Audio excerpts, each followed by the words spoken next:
Welcome to the Petrophysics Lab. Today we'll measure the porosity using Behrens method. This is a good experiment to measure the porosity and also a great experiment or approach to saturate the sample for your future experiments if you're interested to run much more experiments. So what we'll need today is a core sample that you're interested to measure the porosity for, a beaconometer, which is a well-known volume of that can help us to measure the weight of a specific volume. So this one is set to 10 milliliter. If we fill up with a fluid and put this top, it will take any excessive volume more than the 10 milliliter. And this will help us to measure the density. We need the fluid that we'll measure it with. So today we'll be doing it with distilled water. We need a vacuum pump and a vacuum chamber. This is where we have the vacuum to saturate the sample with. So the very first step is to measure the density of the fluid. And as you all know, density is mass divided by volume. That's why we'll need the beaconometer. So the first step is to get the weight of the beaconometer empty. So I use a scale, where it stabilizes. And the scale have a water balance here. We want to make sure it's balanced. Then I put it here. And I will record the weight of the beaconometer empty. So it's 16.8, close it, sensitive, 813, right? Then we'll take it out. And the next step, so I record the weight of the beaconometer empty. Then we'll fill it up with our liquid that we are desired to measure its density all the way to the neck. Then we'll put the top probe. All the excessive fluid will come out, and I would use a napkin to dry out any extra fluid. Just tap. Right. So now I have 10 milliliters of liquid there. I'm gonna take the weight of the filled up beaconometer. Now it's 27.118. I will subtract from this mass the mass of the beaconometer empty. And that subtraction will give me the mass of the 10 milliliter only. So now when I divide that mass by the volume, which is 10 milliliter in this case, this will give us the density. So here the difference is about 10. So when I divided the mass 10 by the volume 10, give me 1 gram per cubic centimeter, which is the density for water for this example. Next step is now I know the density of my fluid, so I put it aside. And then I get my core sample. I need to get the diameter, and so I use a caliper. I get the diameter, I measure it, then I measure the length, and I need both to determine the bulk volume of my sample. So then I record both data and calculate the bulk volume. Then I close my caliper, put it back. Then we take the sample that we're interested to saturate to get the porosity of, and we come here to our vacuum chamber. So I'll take that plug out, put it aside, then remove the lid, put the sample right there, and then close the lid. Then we put plug again, and now it's ready. So we have two valves here. This valve controls the vacuum, and that one controls the fluid that we'll use to saturate.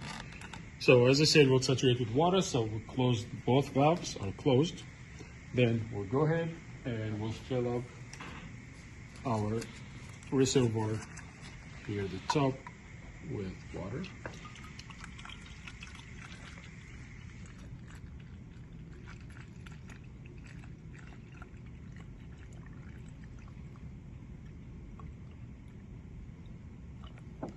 Okay, make sure it's water stabilized.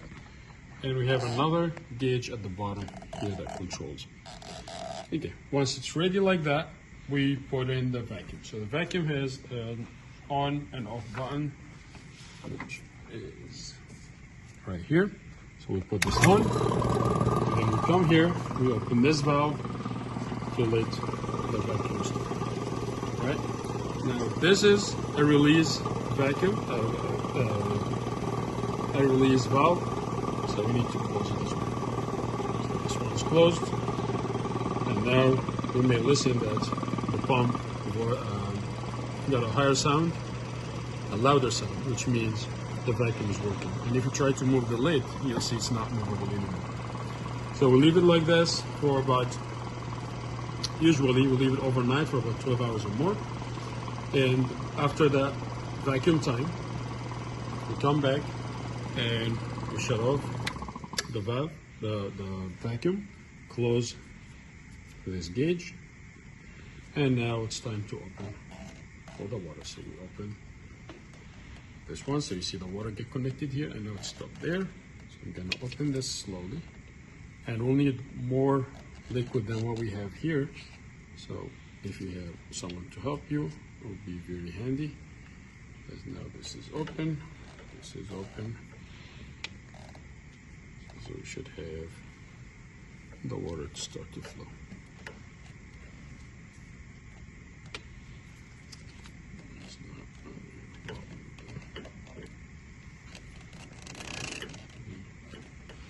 This a little up.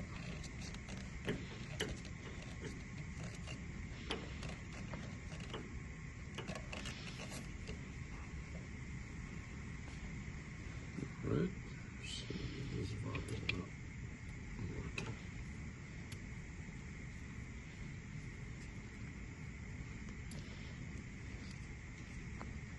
Okay. So we open this a little bit to allow for the pressure change, and now it's working.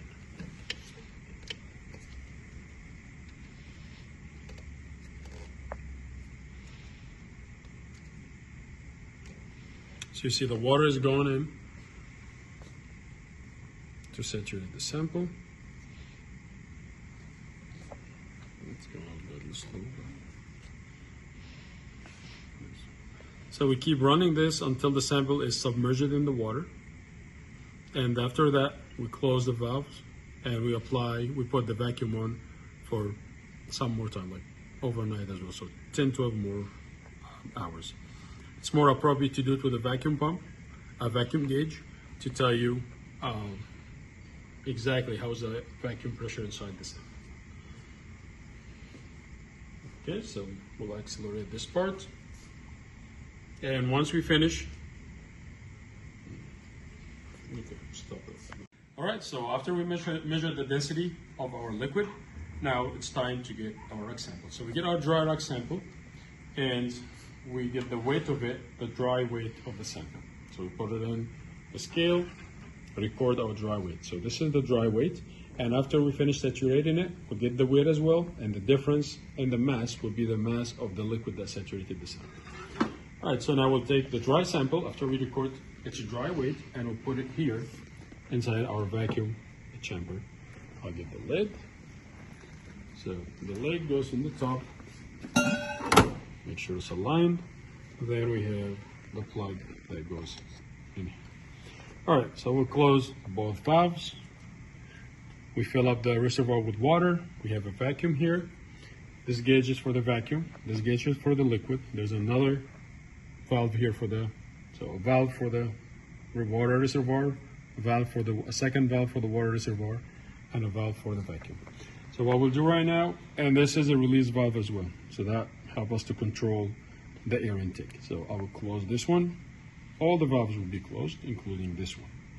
Then we'll put on the vacuum pump. So we can listen to it, and I will open the valve to apply the vacuum.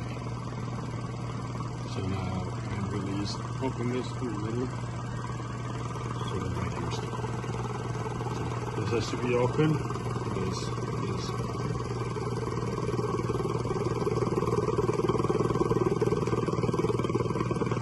Now close this, and it's ready. Vacuum. To make sure that the vacuum is working, you may check the lid. If the lid is not coming out, that means the vacuum is working. So this step should take 10 to 12 hours for this experiment, and to accelerate it a little bit, you keep the vacuum running for 15 minutes. And once the 15 minutes are over of vacuuming, you come back and you close the valve for the vacuum, and shut down the valve, the vacuum. Now it's ready to introduce the fluid. So we filled up the reservoir with the desired liquid. So here we're doing it with distilled water. So I'm gonna open the valve here. Then this valve is what controls how much goes there. So I'll start to slowly open it. Okay, then we have this valve, the last resource. Once we open it, and we'll start to see the fluid will flow. Okay. And you keep that open until your core sample inside there is fully saturated with water. Once it's fully saturated with water, okay, I think we'll accelerate that part. So let's pause for a second. Okay, so now our sample is fully saturated. So we'll close the valves again, warm the reservoir, and we'll put on the vacuum. Once you put on the vacuum, we'll start opening the valve for the vacuum. Now, you may notice here, if you can see inside the vacuum chamber, that there are bubbles coming out from inside the rock sample. Those bubbles coming because of the difference in the vacuum pressure, which is forcing the fluid to get into the rock sample. And we let this run for another 15 minutes. As I said, that step usually takes 10 to 12 hours, but for the sake of the experiment, we were expediting it. So 15 minutes will be okay. And now at the end of the 15 minutes, shut in the vacuum, close the valve, and now you won't be able to remove the lid without releasing the pressure. So we release the pressure from this valve. Once it's released, we remove the lid, take our sample out. All right, use a napkin to tap it dry to avoid any excessive fluids. Okay, not force drying it. Now I'll put it on the scale, then get the wet sample. So the difference in weight between that saturated mass or weight and the mass or the weight that we had with the sample dry before we saturated it, this is how much water is filling up the pores or the void space inside the core sample. So by knowing that mass, and we know the density from the previous experiment, we'll be able to determine the volume of the liquid that filled up the pores, and this will be the pore volume of this rock sample.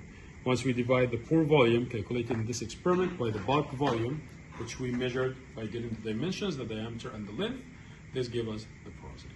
And as I said, this is also a great process or experiment to saturate rock samples later on for other experiments. All right, thank you.